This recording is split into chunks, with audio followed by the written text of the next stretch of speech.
Mutton keema చేసుకోవడానికి stove మీద కుక్కర్లోకి 3 table spoons ఆయిల్ని వేసుకుని జీలకర్ర సన్నగా కట్ చేసుకున్న ఆనియన్స్ పచ్చిమిర్చి కరివేపాకును వేసుకుని లైట్గా సాఫ్ట్గా అయ్యేంత వరకు ఫ్రై చేసుకున్నాక అల్లం వెల్లుల్లి పేస్ట్ వేసుకుని పచ్చివాసన పోయిన తర్వాత టమోటాలను కూడా సన్నగా కట్ చేసి వేసుకుని లైట్గా సాఫ్ట్గా అయిన తర్వాత కొద్దిగా సాల్ట్ పసుపు వేసుకుని బాగా కలుపుకొని నీట్గా కడిగి పెట్టుకున్న మటన్ కీమా మొత్తాన్ని కూడా యాడ్ చేసుకుని ఒకసారి బాగా కలుపుకోవాలి.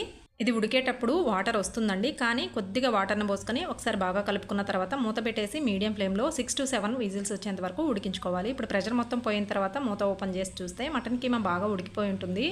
ఇప్పుడు మళ్ళీ అదే స్టవ్ మీద కుక్కర్ గిన్నెను పెట్టేసి ఇప్పుడు కారం యాడ్ చేసుకోవాలండి. మనం ముందే కారం యాడ్ చేసుకుంటే బాగా ఉడకదనమాట కీమా అనేది. ఇప్పుడు బాగా కలుపుకున్న తర్వాత 2-3 నిమిషాలు ఇలా ఉడికించుకుంటే దగ్గర పడుతుందండి కర్రీ. 2 నిమిషాల తర్వాత గరం మసాలాను కూడా యాడ్ చేసుకొని బాగా కలుపుకొని ఒక 2 నిమిషాలు మీడియం ఫ్లేమ్లో ఉడికించుకున్నామంటే కర్రీ అనేది బాగా దగ్గరకు అయ్యి రెడీ అయిపోతుంది. ఫైనల్గా సన్నగా కట్ చేసుకున్న కొత్తిమీర యాడ్ చేసుకొని ఒకసారి కలుపుకొని తీసుకుంటే ఎంతో టేస్టీ అయిన మటన్ కీమా రెడీ. నచ్చితే లైక్ చేయండి.